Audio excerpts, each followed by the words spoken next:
Sayyidina Ali juga pernah diajak satu ketika akan berdakwah di masyarakat jin. Sayyidina Ali diajak, tapi ya di luar, nggak boleh masuk. Hanya disuruh tunggu di sini dan jangan kemana-mana. Lalu Nabi dengan tongkatnya itu menggaris, melingkar, jangan keluar dari garis ini. Apapun yang terjadi. Bang banget Nabi ngalas nih Jabal Jin. Disitulah Nabi Sayyidina Ali karamallahu wajah mendengar suara jeritan hiruk pikuk ramai bukan main. Dia juga takut juga, tapi mau lari kemana? Kata Rasul, jangan keluar dari garis ini. Nah, setelah turun dari gunung, Sayyidina Ali sudah selesai. Apa yang terjadi? Nah, itulah bahwa Nabi ceritakan, saya baru berdakwah di masyarakat jin. Ya, ada yang terima, ada yang menolak juga. Ya, mereka juga sama. Minnas salihuna wa minna duna zalika kunna tara'iqa qidada. Kami ini ada yang soleh, ada yang jahat, pokoknya macam-macam lah. Kunna tara'iqa qidada. Qidada ay syatta ay tara'iqa syatta. Berbagai macam-macam sektor-sektornya, aliran-alirannya, ya sifat wataknya, sing berandal, sing preman, sing macam-macam. Ya sama seperti itu. Kenapa saya mengalihkan kepada bahasa? Karena setan iblis juga sama, ikut juga dalam bermain bahasa juga, ya, yang disebut dengan linguistic manipulation, memanipulasi linguistik. Lebih canggih dari sampean, Salim. Diputer-puter tuh supaya orang itu ketika melakukan persepsi salah, supaya persepsinya salah. Kalau persepsinya salah, nanti konsepsinya salah. Kalau konsepsinya salah, konklusinya salah. Kalau konklusinya salah, aplikasinya, dan dia tidak sadar bahwa dia salah. Ya sekarang saja. Ya tentunya ya setan sini juga bekerja sama dengan para orientalis, ya, untuk ikut mengarang kitab, membangun pemikiran dan sebagainya. Penelitian-penelitian yang ujung-ujungnya mah adalah menyudutkan umat Islam supaya jangan bergerak, terus dipojokkan. Ya kan seperti itu. Dan seringkali kita juga mengamini apa yang kata orientalis menyudutkan kita itu. Nah, itu kan salah satu juga pola-pola distorsi linguistik, manipulasi linguistik setan juga. Kecerdasan yang mereka miliki itu. Tetapi ya ujung-ujungnya ya memang ketahuilah bahwa memang dalam pertarungan ini nih sebetulnya bagi saya mah artinya kalah menang, sekali menang sekali kalah, hal yang wajar ya. Cuman ya kayaknya pada tulung kira-kira di ujung pertempuran kita menang gitu. Kalah menang, selesai, wes kunku. Tapi menang, kalah. Ya kalah. Jadi hujan sehari, kemarau setahun, habis nih. Iya, husnul khatimah itu sendiri juga merupakan salah satu hal yang perlu kita mintakan juga sama Allah dong, secara khusus. Minta supaya husnul khatimah. Nah, kenapa sih itu perlu husnul khatimah itu?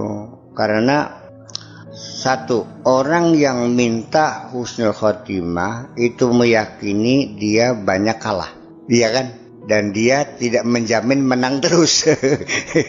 Iya, itu satu psikologis ini nih. Kalau orang minta rezeki berarti lagi kepepet tinggi. Iya. Kalau orang yang minta keberkahan lagi akeh rezeki yakin di barangnya mah. Minta husnul khotimah itu orang yang tidak meyakini bahwa dia akan menang terus dan dia sering kalah, ya. Dan dia sendiri juga meyakini akan kelemahan dirinya. Nah, makanya terakhir diminta ya adalah di ujung-ujungnya saya minta supaya di akhir pertempuran kita sebagai pemenang, itu aja. Jadi kalau cerita bagaimana mereka menggoda kita, strategi mereka nggak bisa habis dan aneh-aneh gitu polanya, gini kadang-kadang seperti benar itu. Ada dalilnya, ada hujahnya, ada burhannya, ada kiasnya, semuanya lengkap. Tapi di situ terjadi distorsi itu di tengah perjalanan membangun persepsi, ya kan? Iya, konsepsi. Nah, sampai pada tingkatan konklusi di sini sangat menentukan sekali, ya. Mengambil kesimpulan. Sekalipun nanti persepsinya benar, konsepnya benar, di tahapan konklusi. Di sini lebih sangat menentukan, karena setelah konklusi kan lalu ujungnya kan aplikasinya. Di situ pada saat konklusi ini juga akan masuk. Salah satu adalah membangun subjektivitas yang ada pada diri kita sendiri. Subjektivitas itu dibangun dalam diri kita sendiri. Subjektif itu sangat melekat dengan diri kita. Apa sih subjektivitas itu? Ya, kepentingan pribadi, kepentingan golongan, ya, nama baik, kemudian juga sukuisme, ya, rasialisme dan sebagainya. Itu menjadi hal yang sulit kita melepas diri dari subjektivitas itu. Karena kita sendiri kan melihatkan dari diri kita sendiri. Yang diri kita sendiri kan didasarkan pada pengalaman-pengalaman kita sendiri. Dari kemampuan intelektualitas kita sendiri. Salah satu merupakan kesalahan fatal dalam membangun satu konklusi itu adalah salah satunya kalau selain subjektivitas juga ini keterburuan. Terburu-buru mengambil kesimpulan salah lagi. Kekurang telitian itu juga merupakan salah satu yang menyebabkan konklusi kita adalah keliru juga. Nah, kalau sudah subjektivitas, nah itu kita mencari dalih, mencari alasan, pembenaran dan kesimpulan-kesimpulan yang nantinya akan menguntungkan diri kita sendiri. Pada aplikasinya ini juga perlu ada monitoring. Ini kadang-kadang kita ada kesalahan beberapa orang itu karena nggak ada monitoring, ya dia.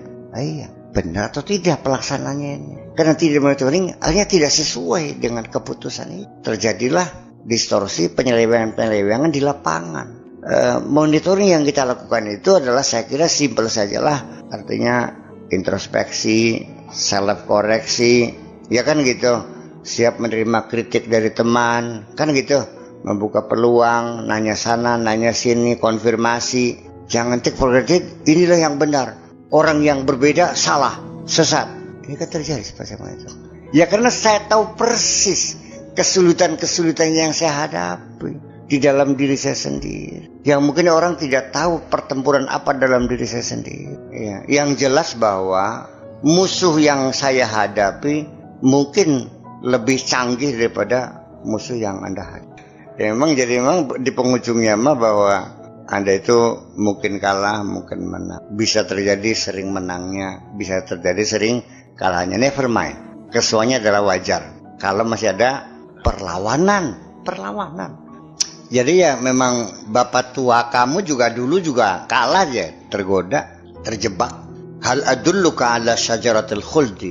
Jadi kan godanya kan keabadian. Betapa cerdiknya. Sifat yang paling menonjol pada mereka adalah kecongkakan, kesombongan. Itu sifat mereka ini. Makanya kalau kamunya sombong, sejenis, mudah kerjasamanya. Makanya satu, bagaimana memerangi rasa sombong yang bersembunyi di dalam hatimu itu. Sekecil apapun, tolong dideteksi. Ketika Anda merasa kurang dihormati orang, sehingga Anda tersinggung, itu juga manifestasi dari kesombongan. Ketika Anda bertemu dengan orang dan Anda menunggu yang kira-kira orang itu dulu yang uluk salam kepadamu, kamu hanya menjawabnya saja, itu juga salah satu kesombongan. Ketika Anda ingin berpenampilan dengan pakaian bagus, mobil bagus supaya dihormati, itu juga salah satu gejala kesombongan. Ketika Anda mencari kebenaran dalam satu diskusi, dalam satu debat, mencari kebenaran, Anda di tengah-tengah perdebatan muncul keinginan untuk menunjukkan kebolehan Anda dalam berdalil, itu juga kesombongan.